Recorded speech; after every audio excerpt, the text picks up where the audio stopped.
കേരളത്തിൽ മാപ്രകൾ എന്ന അപരനാമത്തിൽ അറിയപ്പെടുന്ന മാധ്യമപ്രവർത്തകർ പൊതുവെ ശല്യക്കാരാണെന്നാണ് ജനം പറയുന്നത്. വ്യാജ വാർത്തകളും മറ്റും സംപ്രേഷണം ചെയ്യുന്നതിൽ, വ്യാജ വാർത്തകൾ നിർമ്മിക്കുന്നതിൽ ഒക്കെ മാപ്രകൾക്ക് വലിയ പങ്കുണ്ട് എന്നാണ് ജനസംസാരം. എന്തായാലും ഈ മാധ്യമങ്ങളിൽ വരുന്ന വാർത്തകളെ പല തട്ടുകളായി തിരിച്ച് വിശകലനം ചെയ്ത് ജനങ്ങൾ ഇവരെ പ്രത്യേക കോളങ്ങളിലാക്കി വർഗീകരിച്ചു വച്ചിട്ടുണ്ട്.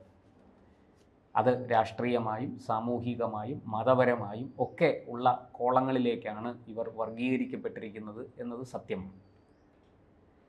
മാധ്യമപ്രവർത്തകർക്കെതിരെ നിരവധി ആക്ഷേപങ്ങളും ആരോപണങ്ങളും ഉയരുന്നുണ്ടെങ്കിലും മാധ്യമ പ്രവർത്തനത്തെ ജനങ്ങൾ തള്ളിക്കളഞ്ഞിട്ടില്ല. മാധ്യമ പ്രവർത്തകരോട് ജനങ്ങൾക്ക് ചെറിയ തോതിൽ എതിർപ്പും വിയോജിപ്പും ഒക്കെ ഉണ്ട്, പ്രത്യേകിച്ചും രാഷ്ട്രീയമായി. അതവിടെ നിൽക്കട്ടെ. ഇപ്പോഴിതാ ഒരു പുതിയ തരം മാപ്രകൾ രംഗത്തിറങ്ങിയിരിക്കുകയാണ്. അത് സ്വതന്ത്ര മാപ്രകൾ എന്നാണ് അറിയപ്പെടുന്നത്. സ്വതന്ത്ര മാധ്യമ പ്രവർത്തകർ എന്നാണ് അവർ പറയപ്പെടുന്നത്. സ്വന്തമായിട്ട് ഒരു യൂട്യൂബ് ചാനൽ അങ്ങ് തുടങ്ങും, എന്നിട്ട് നാട് നീളെ ഒരു മൊബൈൽ ക്യാമറയുമായിട്ട് നടന്ന് ചിത്രീകരിച്ച് ഉള്ളതും ഇല്ലാത്തതുമൊക്കെയായ വാർത്തകൾ കൊടുക്കും. ഇപ്പോൾ അത്തരത്തിൽ വാർത്തകൾ നൽകിക്കൊണ്ടിരുന്ന ഒരാൾ നാഗ്പൂരിൽ പിടിയിലായിട്ടുണ്ട്. അയാൾ കൊച്ചിക്കാരനാണ്. കൊച്ചി ഇടപ്പള്ളി സ്വദേശിയാണ്. കീർത്തിനഗർ താമസിക്കുന്ന റജാസ് എം സിദ്ദീഖ് 26-കാരനാണ് പിടിയിലായിരിക്കുന്നത്. ഇയാൾ കഴിഞ്ഞ ദിവസം, അതായത് നിരന്തരമായിട്ട് ഇയാളെ കേന്ദ്ര രഹസ്യാന്വേഷണ വിഭാഗം നിരീക്ഷിച്ചു വരികയാണ് എന്ന് പത്രങ്ങൾ റിപ്പോർട്ട് ചെയ്യുന്നു. എന്തായാലും ഇയാൾ കാശ്മീരിൽ ഭീകരാക്രമണം നടത്തിയ ഭീകരന്മാരെ കണ്ടെത്തി അവരുടെ വീടുകൾ സുരക്ഷാസേനയും ജില്ലാ ഭരണകൂടവും ഒക്കെ ഇടപെട്ട് പൊളിച്ചിരുന്നു.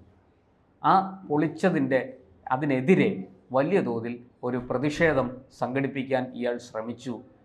കൊച്ചിയിൽ പനമ്പള്ളി നഗറിൽ അത്തരത്തിൽ ഒരു സെൻട്രൽ പാർക്കിന് സമീപം ഇയാളുടെ നേതൃത്വത്തിൽ ഒരു പ്രതിഷേധ പ്രകടനം കഴിഞ്ഞ മാസം 29-ന് നടന്നിരുന്നു എന്നാണ് വാർത്ത. അന്ന് 7 പേരാണ് അതിൽ പങ്കെടുത്തത്. കൂടുതൽ ആൾക്കാർ അതിൽ പങ്കെടുപ്പിക്കാൻ ഇവർക്ക് സാധിച്ചില്ല. ഈ 7 പേരെയും പോലീസ് അറസ്റ്റ് ചെയ്തു. പിന്നീട് അവരെ സ്റ്റേഷൻ ജാമ്യത്തിൽ വിട്ടു. പക്ഷേ ഈ രഹസ്യാന്വേഷണ വിഭാഗം ഈ റജാസിനെ വിട്ടില്ല. അയാളുടെ പുറകെ തന്നെ ഉണ്ടായിരുന്നു. ഇയാൾ ഇവിടെ നിന്ന് നേരെ ഡൽഹിയിൽ പോവുകയും അവിടെ ഒരു പത്രസമ്മേളനത്തിൽ പങ്കെടുക്കുകയും ചെയ്തു. ഈ തടവിലാക്കപ്പെട്ട മാധ്യമപ്രവർത്തകരെയൊക്കെ മോചിപ്പിക്കണം എന്നാവശ്യപ്പെട്ട് ഒരു പത്രസമ്മേളനം അവിടെ നടത്തിയിരുന്നു.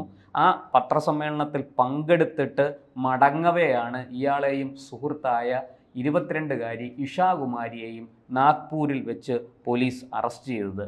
ഈ നാഗ്പൂർ സ്വദേശിനിയാണ് ഇഷാകുമാരി. ഈ നാഗ്പൂരിലെ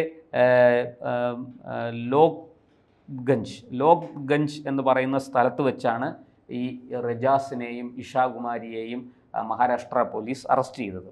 എന്തായാലും ഇയാളെക്കുറിച്ച് കേന്ദ്ര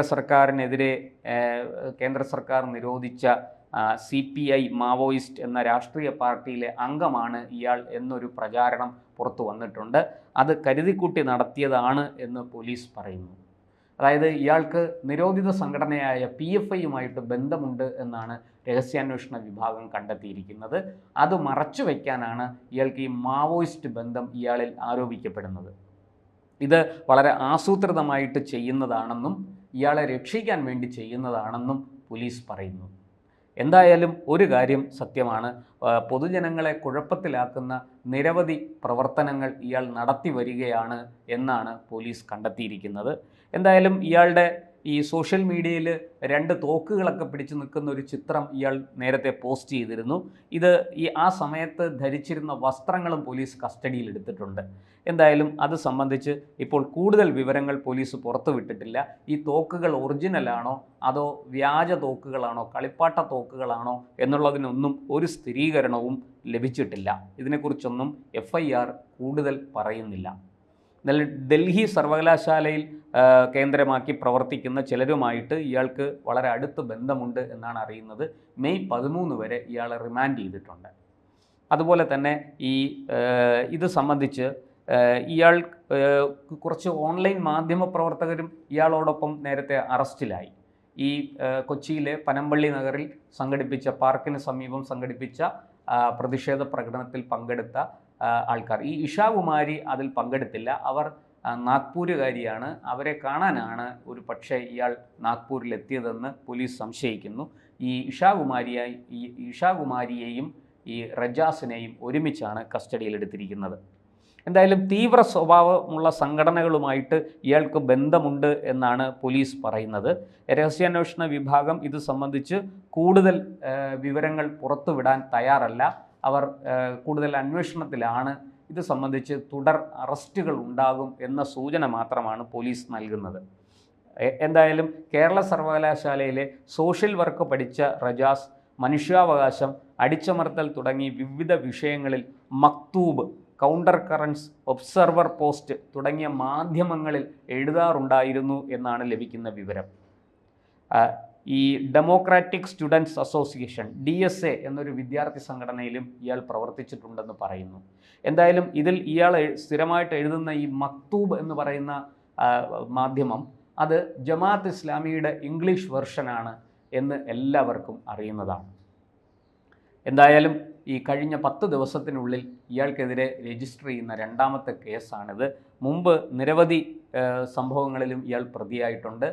കളമശ്ശേരി സ്ഫോടന കേസിൽ മാർട്ടിനെ അറസ്റ്റ് ചെയ്തപ്പോൾ നിരപരാധികളായ മുസ്ലിങ്ങളെ പോലീസ് പീഡിപ്പിക്കുന്നു എന്നാരോപിച്ച് പ്രകടനവും സമരവും നടത്തിയതിന് ഇയാൾ മുമ്പ് അറസ്റ്റ് ചെയ്യപ്പെട്ടിട്ടുണ്ട്. അതുപോലെ കൊടകിലെ ഒരു ആദിവാസി യുവാവിൻ്റെ മരണം സംബന്ധിച്ച് ഇയാൾ അതിൻ്റെ പ്രതിഷേധവുമായി ബന്ധപ്പെട്ട പരിപാടികൾ പങ്കെടുത്തതിനും ഇയാൾ അറസ്റ്റിലായിട്ടുണ്ട് എന്നാണ് നമുക്ക് ലഭിക്കുന്ന വിവരം. എന്തായാലും ഇത്തരത്തിലുള്ള ഈ സ്വതന്ത്ര മാപ്രകൾ എന്ന് പറഞ്ഞു വരുന്നവരെ കൂച്ചുവിലങ്ങിടാൻ സർക്കാർ തയ്യാറാകേണ്ടതാണ്. ഇത് മുഖ്യധാരാ മാധ്യമപ്രവർത്തകർക്ക് കൂടി വലിയ അപകടം വരുത്തുന്ന ആൾക്കാരാണ് ഇവരൊക്കെ. ഇത്തരത്തിലുള്ള ആൾക്കാരെ നിയന്ത്രിക്കാൻ, അതായത് പ്രഖ്യാപിതമായി വർഷങ്ങളായിട്ട് മാധ്യമപ്രവർത്തനം നടത്തി വരുന്നവർ, അത് ദൃശ്യ ശ്രാവ്യ അച്ചടി മാധ്യമങ്ങളിൽ പ്രവർത്തിക്കുന്നവർക്ക് വളരെ കൃത്യമായിട്ട് അവരെ എല്ലാവർക്കും അറിയാം. അവരോട് രാഷ്ട്രീയമായ വിയോജിപ്പ് പലപ്പോഴും പല കോണുകളിൽ നിന്നും ഉയർന്നിട്ടുണ്ടെങ്കിലും അവരോട് ജനങ്ങൾക്ക് വെറുപ്പോ വിദ്വേഷമോ ഇല്ല. അതേസമയം ഇത്തരത്തിലുള്ള ഈ സ്വതന്ത്ര മാപ്രകൾ എന്ന് പറഞ്ഞു വരുന്നവർ ഏറ്റവും വലിയ വിഷം സമൂഹത്തിൽ കുത്തിവെക്കുന്നവരാണ് എന്ന് പൊതുവെ ഒരു സംസാരമുണ്ട്. അതിൻ്റെ അടിസ്ഥാനത്തിൽ ചിന്തിച്ചാൽ ഇത്തരക്കാരെ കൂടുതൽ ശ്രദ്ധിക്കുകയും ഇവരുടെ പുറകിൽ ആരൊക്കെയാണ്, ഇവർക്ക് എവിടെ നിന്നാണ് പണം വരുന്നത്, ഇവർ എന്തൊക്കെ പ്രവർത്തനങ്ങളാണ് നടത്തുന്നത് എന്നൊക്കെ നമ്മൾ മനസ്സിലാക്കേണ്ടതുണ്ട്.